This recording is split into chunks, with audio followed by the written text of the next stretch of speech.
Well, quietly over the last few days, and I've been helping this group out. The group is called the New Federal State of China. They have been walking the halls of Congress, trying to get members of Congress to sign on to a letter to go to the Judiciary Committee and Jim Jordan to urge him to investigate China's ties into the federal government. It's an investigation that needs to happen, which is why I want many members to sign on to this letter. Nicole Tsai is a member of the New Federal State of China, a group that wants to overturn the Chinese Communist Party and ultimately take over China. Nicole Tsai, welcome to the program. Hi, Grant. Thank you for having me. It's so great to be here. Well, it's so great to talk to you, and I want everyone to know you're an American citizen now, but you weren't always. You escaped China. You were in Tiananmen Square during that protest that we all watched with wide eyes open, and yet you come here. Tell me about the New Federal State of China and how important this mission is of yours. Absolutely. The New Federal State of China was founded by Mr. Mao Guo and Steve K. Bannon on June 4th, 2020. And with a special mission to take down the Chinese Communist Party. And why June 4th? Because June 4th is the day when we lost thousands of brothers and sisters to the tank, to the brutality of the Chinese Communist Party. So Mr. Mao Guo is considered the enemy number one by the CCP. And he started the Chinese whistleblower movement back in 2017. And since that day, he became the most hated and most attacked Chinese dissident on the U.S. soil. The CCP has bought out many American mainstream media to attack him, to slander him, and the social media has been deplatformed, and he still didn't have an account on Twitter.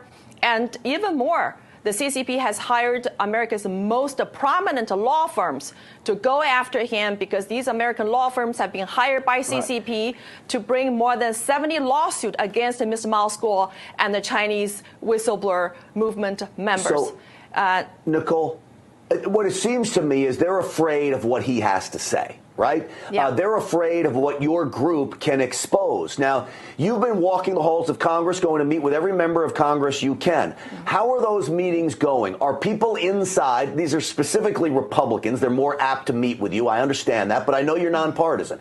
How has those meetings been going? Are the members of Congress understanding just how strong and serious of a problem this is? It's strong, it's solid, it's unstoppable. And I'm so encouraged by the outpouring support and enthusiasm expressed by our congressional leaders.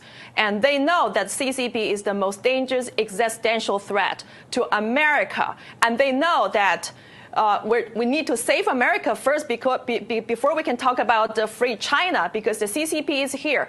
The CCP has succeeded in weaponizing America's federal government agencies, including the Department of Justice, the FBI, the SEC, and they have launched an assault on the U.S. justice system. And their goal is very clear, is to take down America. So before CCP take down America, we need to take down the CCP, and we need congressional leader support from both aisles, because united we stand, we'll have a better chance to take down CCP sooner. Nicole, I believe that China needs the United States for its economy to run. I mean, look, we have a huge trade deficit with China. China is eating our lunch when it comes to that stuff. We need China as well. Sadly, we need China more than we should need China. We rely on them for a lot of things.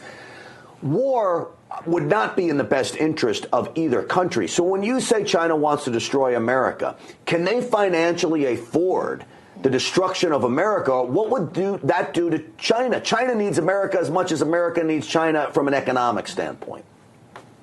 So let me first clarify the difference between China, Chinese people, and the CCP. So Chinese people and China is not represented by the Chinese Communist Party. The CCP has hijacked China and been enslaving the Chinese people for so many years, since 1949. So let's be clear, the CCP does not represent the Chinese people.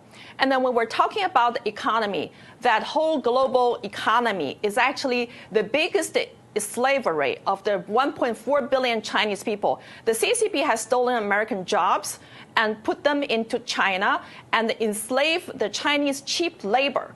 And that is the slavery. So that is not economy. That's slavery. And we need to end this slavery by decoupling from the CCP economically, diplomatically, trade, and militarily, everything. We need to cut off the tie with the CCP.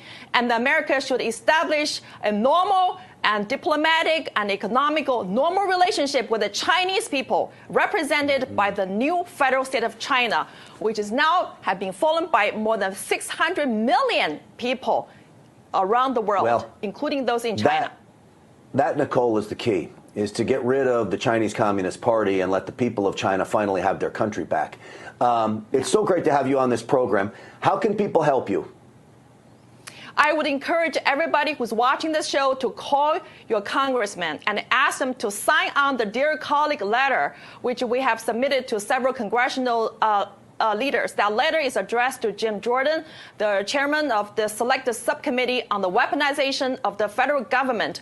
We asked the Congress to start an investigation into CCP's weaponization of the DOJ, SEC, and the FBI and Southern District of New York, and look into the lawsuit brought by the CCP against Mao Skuo, CCP's enemy number one. Mr. Mao Skuo is CCP's most feared enemy, and he's now facing more than 70 lawsuits brought against him by American top law firms hired by the CCP. And we need to look into the cases and find out who is enabling the CCP inside the DOJ, the FBI, the SEC, and the Southern District of New York. Yeah, and as you mentioned, it goes far beyond just one man. This is about the safety and security of America. It's about the people of China, and it is a very, very important issue. Nicole Tsai, I appreciate you coming on. I appreciate you putting up a fight with the new federal state of China. Thank you.